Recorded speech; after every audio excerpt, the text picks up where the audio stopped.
Assistant professor department of sociology KPS college Govindnagar Kanpur. आज हम लोग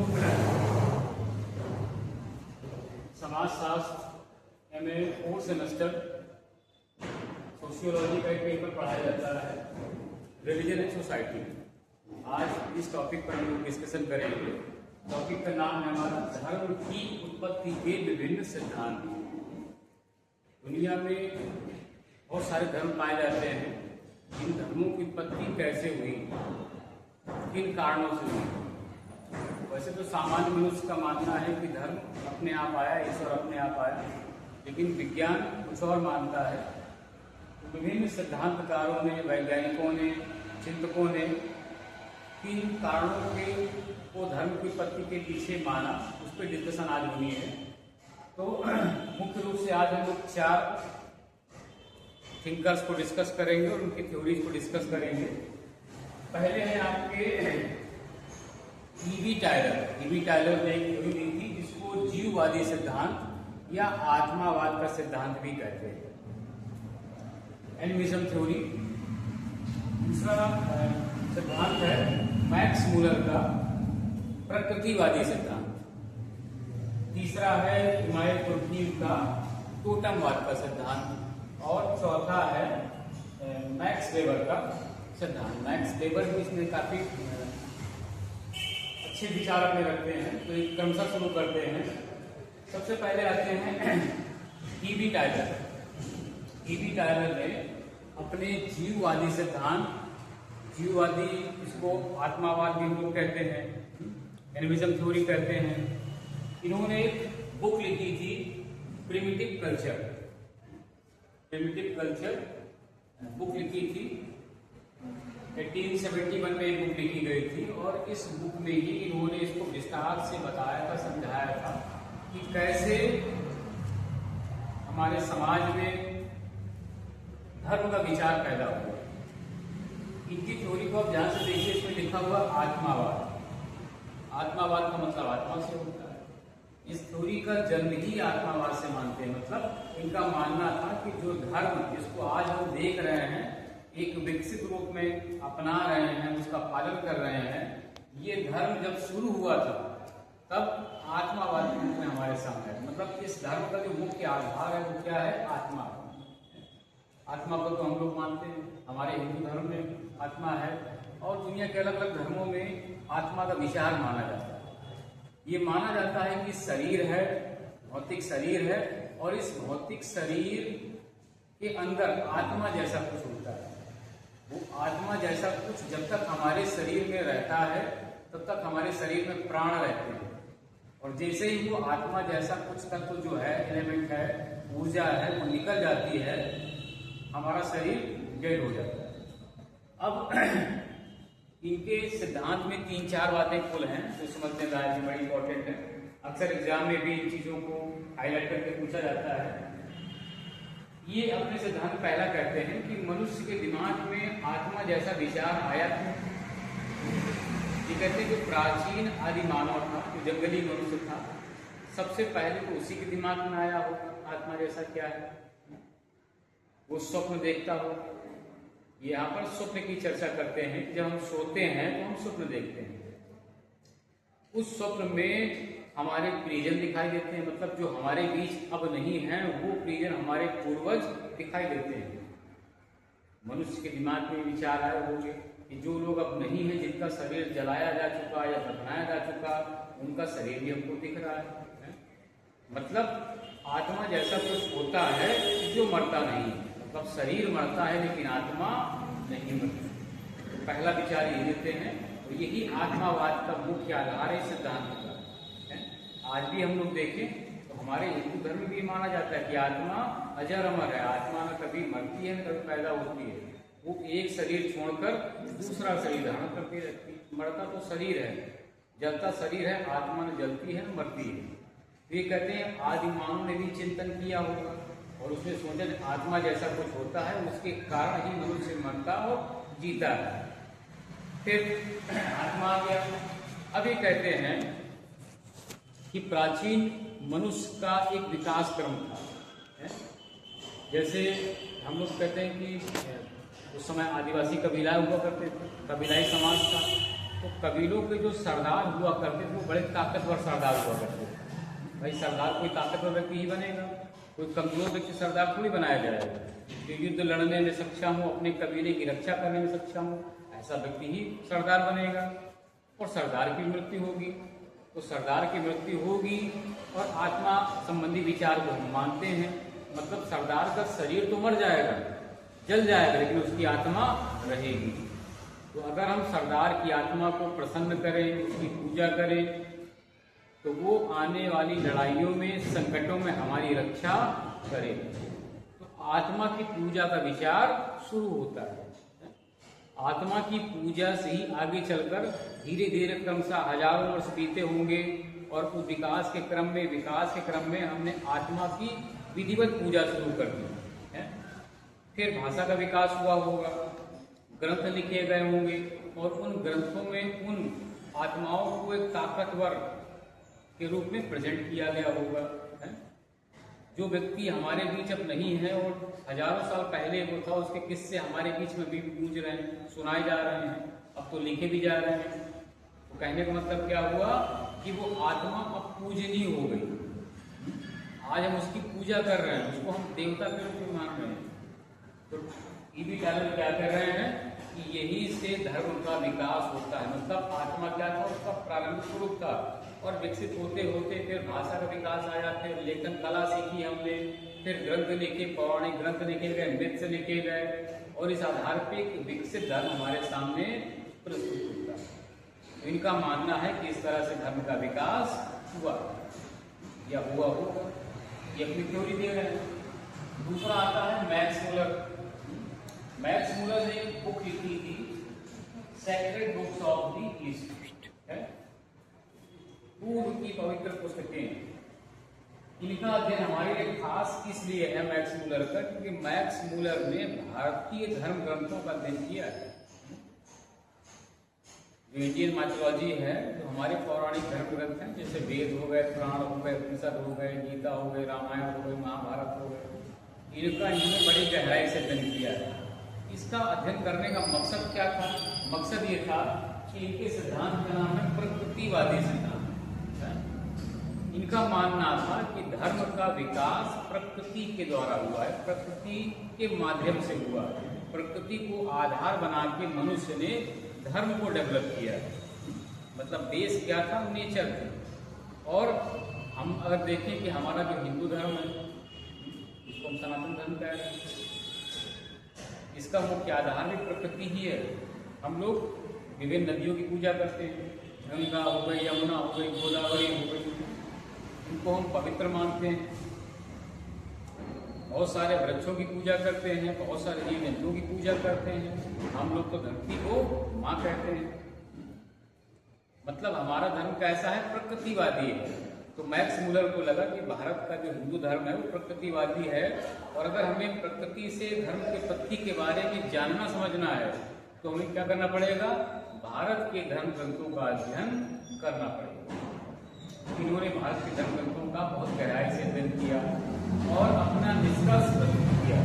ये कहते हैं कि जो प्रारंभिक मनुष्य था, यहाँ सारी बातें आज के मनुष्य की नहीं हो रही हैं, क्योंकि धर्म आज थोड़ी पैदा हुआ, धर्म तो हजारों साल पुराना है।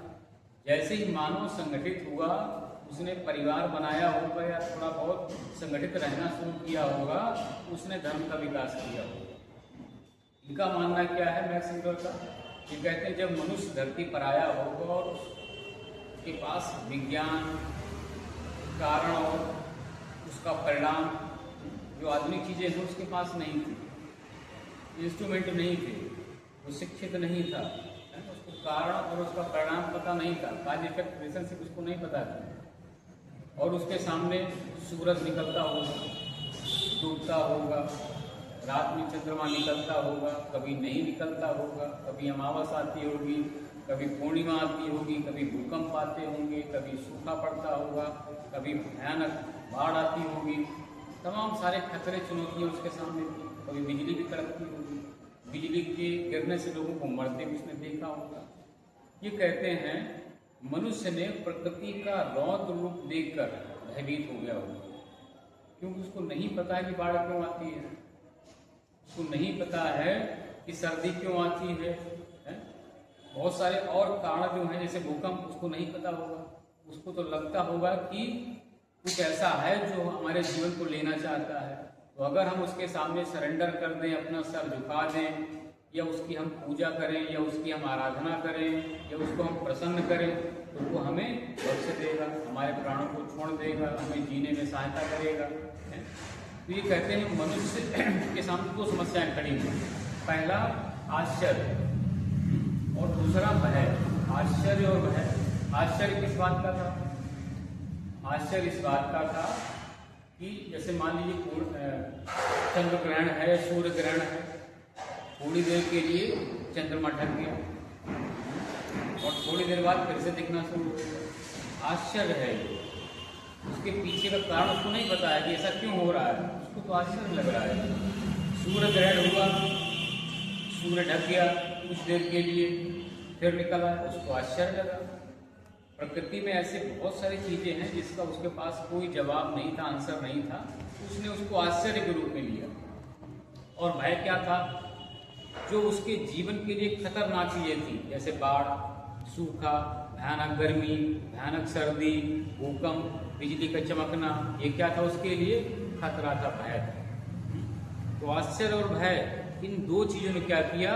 उसके सामने ये प्रश्न खड़ा कर दिया कि अगर हम इस प्रकृति के सामने सरेंडर हो जाएं, इसके विभिन्न रूपों को हम देवता मान लें, उनकी पूजा शुरू कर दें, शायद हमारा जीवन बच जाए। ये पहली बात हो गई।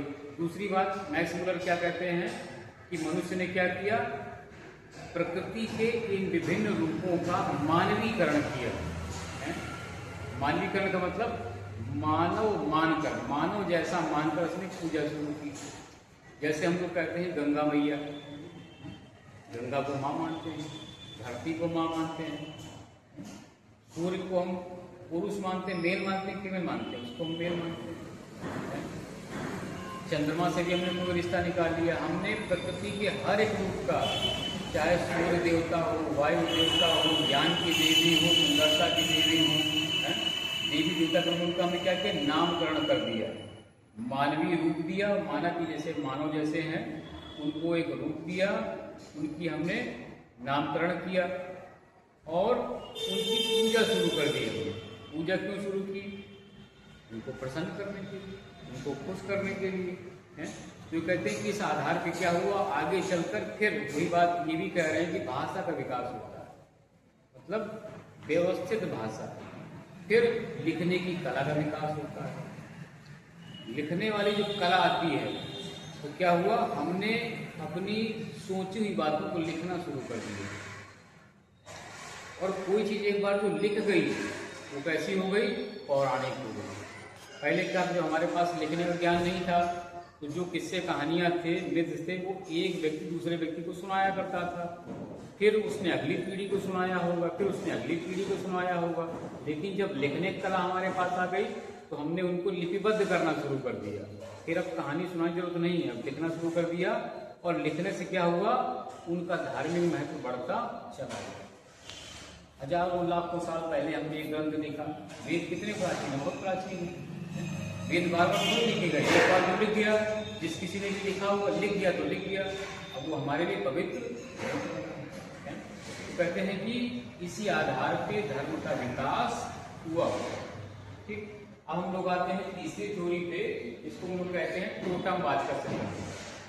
इसको टोटमिज्म थ्योरी कहते हैं। और इमानुएल दुर्कीम के द्वारा ये सिद्धांत दिया गया, the elementary forms of religious life. ये एक बुक है, 1912 में लिखी गई। अब यहाँ पर इमानुएल दुर्कीम का अध्ययन क्यों महत्वपूर्ण हो जाता है? ऊपर के दोनों सिद्धांतकारों की तुलना में इमानुएल दुर्कीम का अध्ययन ज्यादा महत्वपूर्ण है, क्योंकि ये सामाजिक पर्सपेक्टिव से समझा रहे हैं। दुर्कीम की अगर आप थ्योरी पढ़ें, ये पहले ही कहते हैं कि जो समाज है वही वास्तविक देवता है। ये समाज को वास्तविक देवता मानते हैं कि समाज ने अपनी आवश्यकता के लिए धर्म का विकास किया है। अलग अलग समाजों में अलग अलग तरह के धर्म हैं, उनके भगवान भी अलग तरह के हैं, उनके पूजा करने के तरीके भी अलग तरह के हैं। जो कहते हैं जैसा देश वैसा देश, जैसा समाज वैसी उसकी आवश्यकताएं। भाई रेगिस्तान में कोई रहेगा तो उसकी आवश्यकताएं अलग होंगी, समुद्र के किनारे कोई रहेगा तो उसकी आवश्यकताएं अलग होंगी। अपनी आवश्यकता के हिसाब से उन चीज़ों का निर्माण करता है, क्योंकि धर्म को एक सामाजिक पर्सपेक्टिव से समझा रहे हैं। इन्होंने टोटम बात पर ध्यान दिया, यहाँ पर ये टोटम और टैबू वो चीज़ें रखी हैं। जो कि इन्होंने अरुणका ट्राइब का अध्ययन किया। अरुणका ट्राइब का अध्ययन करने के उपरांत ही इन्होंने धर्म के बारे में अपनी बातें कही। ये कहते हैं कि जो आदिवासी लोग होते हैं, ट्राइबल लोग होते हैं, उनके यहाँ पर एक टोटम होता है। टोटम क्या है? टोटम कोई भी पवित्र वस्तु, वो जीवित भी हो सकती है, वो मर भी हो सकती है, उसको हम लोग क्या कहते हैं? टोटम कहते हैं। वो जीवित हो या मृत। जैसे गाय हमारे टोटम है क्योंकि गाय हमारे लिए पवित्र है। पीपल का वृक्ष हमारे टोटम है, हम उसको पवित्र मानते हैं। गंगा नदी हमारे टोटम है क्योंकि उसको पवित्र मानते हैं। कैलाश पर्वत हमारे टोटम है क्योंकि उसको पवित्र मानते हैं, उसकी पूजा करते हैं। तो जिसकी भी हम उसको भी पवित्र माने, पूजा करें, वो हमारे लिए क्या है? टोटम। आदिवासियों के यहाँ इस तरह के बहुत सारे टोटम होते हैं। एक होता है टैबू। टैबू क्या है? टैबू का मतलब होता है निषेध, प्रोहिबिशन, प्रतिबंध लगाना। जिसको हम पवित्र मानते हैं, उसकी पवित्रता को बचाने के लिए हम जो नियम बनाते हैं, वो नियम क्या कहलाते हैं? टैबू कहलाते हैं। जैसे हम लोग कहते हैं मंदिर में बिना नहाए नहीं जाना चाहिए, ये क्या है? टैबू, निषेध है। पूजा करने के कुछ नियम होते हैं ना, किस तरीके से करनी चाहिए, ये नहीं करना चाहिए, ये करना चाहिए, शुद्ध मन से जाना चाहिए। अब यहाँ पर क्या कह रहे हैं? टोटम टैबू के द्वारा धर्म की उत्पत्ति कैसे समझा रहे हैं?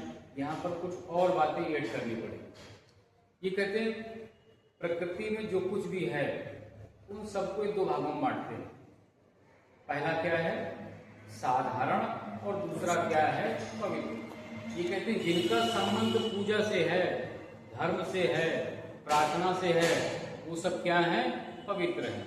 और जिनका संबंध उससे नहीं है वो क्या है? साधारण। तो हम अपने डेली रूटीन लाइफ में जिनका भी इस्तेमाल करते हैं, जिन भी चीजों का, वो या तो पवित्र है। पवित्र क्यों है? अगर उनका प्रयोग धर्म में होगा। जैसे जो रोली हम लोग लगाते हैं माथे पे, पवित्र मानी जाती है। हाथ में कलावा बांधते हैं, पवित्र है। नारियल जो चढ़ाने वाला आता है, पवित्र मानते हैं। ऐसे बहुत सारी चीजें हैं जिनका प्रयोग पूजा में होता है, पवित्र है। गंगा जल को हम लोग पवित्र मानते हैं। जिनका प्रयोग पूजा में, धर्म संबंधी कार्यों में नहीं होता, वो क्या है? साधारण। वो अपवित्र नहीं है, वो साधारण है, क्योंकि उनका धर्म से कोई संबंध नहीं है। ठीक। अब ये कहते हैं कि जो हमारा धर्म है वो मुख्यतः 3 चीजों पर टिका होता है। कोई भी धर्म हो 3 चीजों पर टिका होता है। अक्सर ये सवाल पूछा जाता है एग्जाम में, वो 3 तत्व कौन से हैं जो धर्म के लिए आवश्यक है तुर्कीन के अनुसार?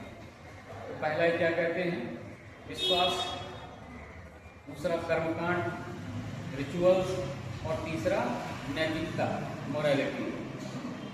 अगर विश्वास नहीं है तो धर्म का कोई मतलब नहीं है, क्योंकि धर्म का मुख्य आधार विश्वास है।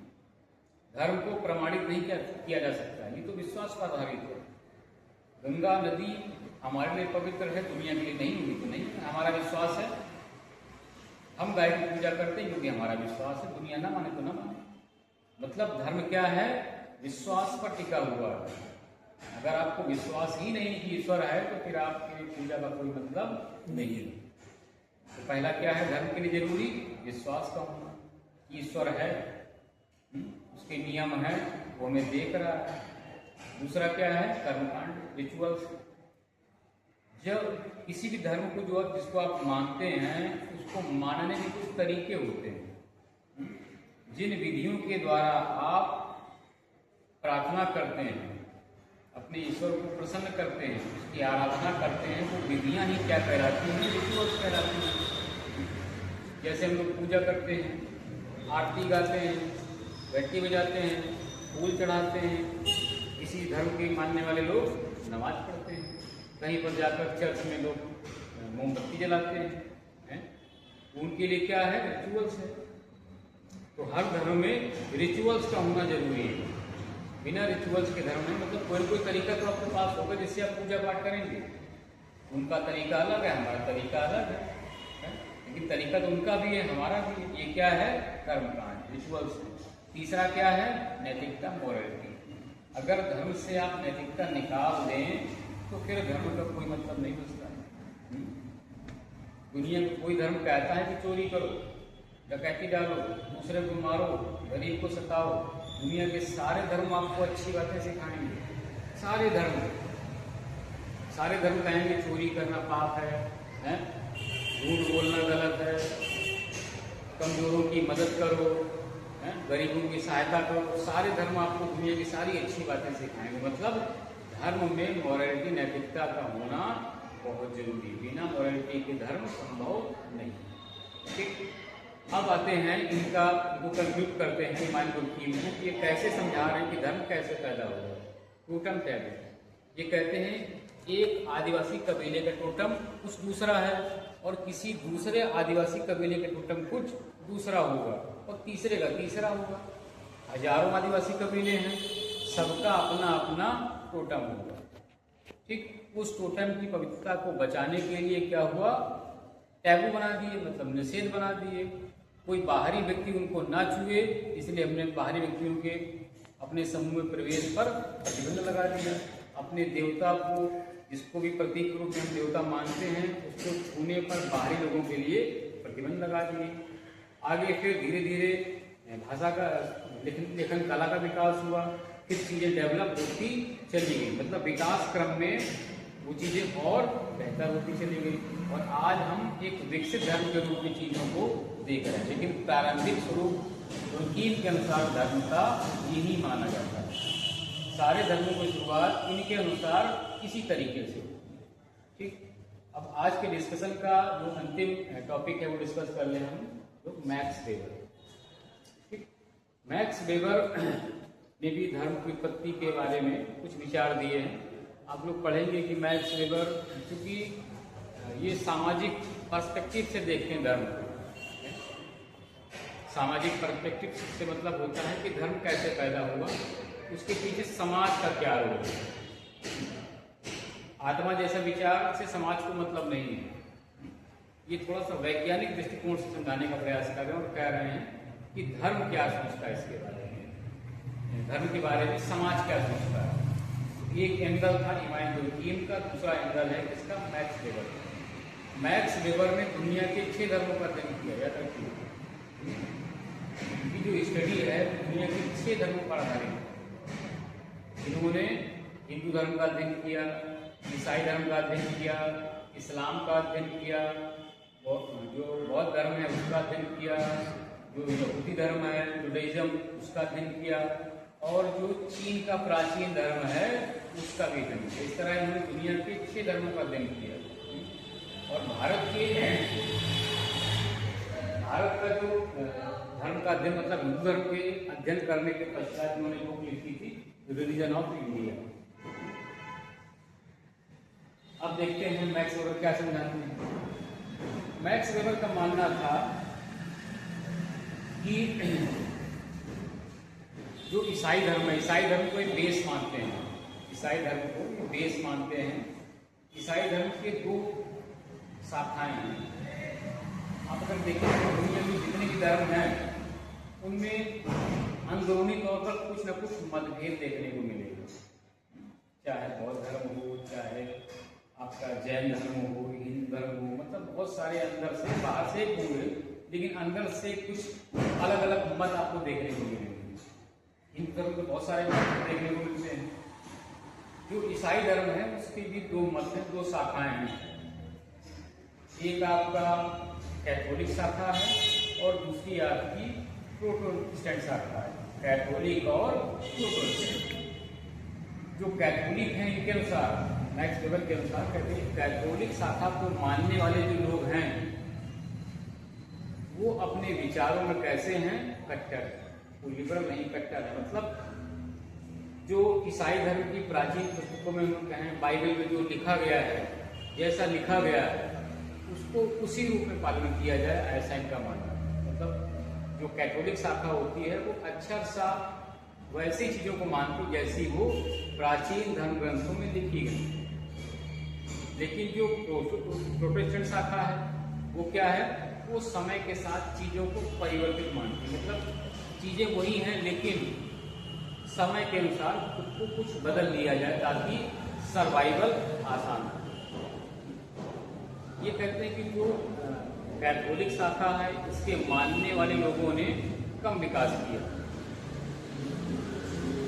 मतलब आर्थिक रूप से कम विकास किया। जो प्रोटेस्टेंट शाखा वाले हैं वो क्या है, आर्थिक रूप से उन्होंने ज्यादा विकास किया। मतलब कैथोलिक शाखा के मानने वाले आर्थिक रूप से उतने संपन्न नहीं हुए, उन्होंने उद्योग धंधों में उतना विकास नहीं किया जितना कि प्रोटेस्टेंट शाखा ने कर लिया है। अब यहाँ पर ये समझाते हैं कि कैथोलिक ने इतना विकास क्यों नहीं किया, प्रोटेस्टेंट ने क्यों कर लिया। ये यहाँ पर समझाने का प्रयास कर रहे हैं कि क्या मानव के विकास के पीछे धर्म का कोई रोल है। ये कहते हैं हाँ बिल्कुल निश्चित रूप से मानव समाज अगर विकसित होता है या कम विकसित होता है या ज्यादा विकसित होता है, क्योंकि आप अगर पूरी धरती को देखें, जितने भी देश हैं अलग अलग, सारे देश एक समान रूप से विकसित नहीं है। कोई बहुत अमीर है, कोई कम अमीर है, कोई बहुत गरीब है। दुनिया में 3 तरह के देश देखने को मिलते हैं ना हमको, डेवलपिंग और अंडर डेवलप, विकसित, विकासशील और अविकसित। ये कहते हैं कि जो विकसित हो गए सामाजिक रूप से, आर्थिक रूप से, वो इतने ज्यादा कैसे हो गए, क्या धर्म का कोई इसके पीछे रोल है कि नहीं है। क्योंकि आप जब कार्ल मार्क्स को पढ़ेंगे तो कार्ल मार्क्स कहते हैं समाज के विकास का, किसी देश के विकास का एकमात्र पैमाना होता है, क्या होता है, आर्थिक पैमाना, और कोई पैमाना नहीं। सिर्फ हर व्यवस्था के पीछे क्या है, अर्थव्यवस्था, उत्पादन के साधन, उत्पादन की शक्तियां ही विकास को तय करती हैं और कोई कारण नहीं है। मतलब वो एक पक्षी कारण बताते हैं, एक वन डायमेंशन देखते हैं, खाली हर चीज के पीछे एक डायमेंशन है, आर्थिक विकास। लेकिन मैक्स वेबर क्या करते हैं, मैक्स वेबर ने इसको एक चैलेंज के रूप में लिया कार्ल मार्क्स की थ्योरी को कि समाज के विकास के पीछे एक ही कारण। ये कहते नहीं, समाज के विकास के पीछे बहुत सारे कारण हैं, किसी एक कारण से ही समाज हमारा डेवलप हुआ हो और बाकी सारे कारण जैसे एजुकेशन हो गया, जो पॉलिटिकल सिस्टम है वो हो गया, रिलीजन हो गया, मॉरलिटी हो गई, इन सबको हम छोड़ दें ऐसा सही नहीं है। ये चीजें भी अपना रोल प्ले करती हैं और इसी चीज को प्रूव करने के लिए इन्होंने क्या किया था, दुनिया के 6 धर्मों का अध्ययन किया, ये पता लगाने के लिए कि क्या धर्म भी एक रोल प्ले करता है हमारे विकास के पीछे, है ना। तो इन्होंने क्या बताया, हाँ प्ले करता है। कौन सा धर्म है, ईसाई धर्म की 2 शाखाएं इन्होंने एग्जाम्पल के रूप में हमें समझाई। पहली है कैथोलिक शाखा, दूसरी है प्रोटेस्टेंट शाखा। ये कहते हैं जो प्रोटेस्टेंट शाखा है उसके कुछ आधारभूत नियम हैं, वो नियम ये डिसाइड करते हैं कि हम कितना डेवलप करें। जैसे एग्जाम्पल के रूप में समझाते हैं कि जो प्रोटेस्टेंट शाखा है उसका मानना है, वो अपने लोगों को समझाती है कर्म ही पूजा है, कर्म ही वास्तव में पूजा है। आप पूजा करें ना करें, आपका जो कार्य है अगर उस कार्य को आप ईमानदारी पूर्वक मेहनत से कर रहे हैं तो वही कार्य आपका पूजा कहलाएगा। अनावश्यक पूजा करें आप, सारा दिन बैठकर भगवान के सामने, खुदा के सामने प्रार्थना करते रहें और अपना काम न करें, इससे आपका विकास होगा ना देश का विकास होगा। अगर आप अपना काम ईमानदारी से करेंगे तो आपका विकास भी होगा और देश का विकास भी होगा। तो जो प्रोटेस्टेंट शाखा है वो यही कहती है कि कर्म करो फल की चिंता मत करो, जैसे गीता में कहा है, वो भी यही कह रहे हैं कर्म करो बस, क्योंकि कर्म ही पूजा है। फिर वो क्या कहते हैं कि 1 पैसा बचाना 1 पैसा कमाने के बराबर है। फिर वो क्या कहते हैं, जो समय है वही धन है, उस समय को धन के बराबर मानते हैं। अगर हम अपने समय को यूं ही बर्बाद करते चले जा रहे हैं कि आज नहीं कल करेंगे, कल नहीं परसों करेंगे, मतलब हम अपने धन को बर्बाद कर रहे हैं। तो समय को बर्बाद न करें। तो जो प्रोटेस्टेंट लोग हैं वो समय को बर्बाद नहीं करते, वो धन को बर्बाद नहीं करते, वो अपने काम में लगे रहते हैं, वो ब्याज लेने को बुरा नहीं मानते। तो इस तरह हम लोग देखते हैं कि ये चार जो थिंकर्स हैं, इन्होंने अपने अपने तरीके से धर्म का विकास कैसे हुआ है ये समझाने का प्रयास किया। ठीक, आज की क्लास के लिए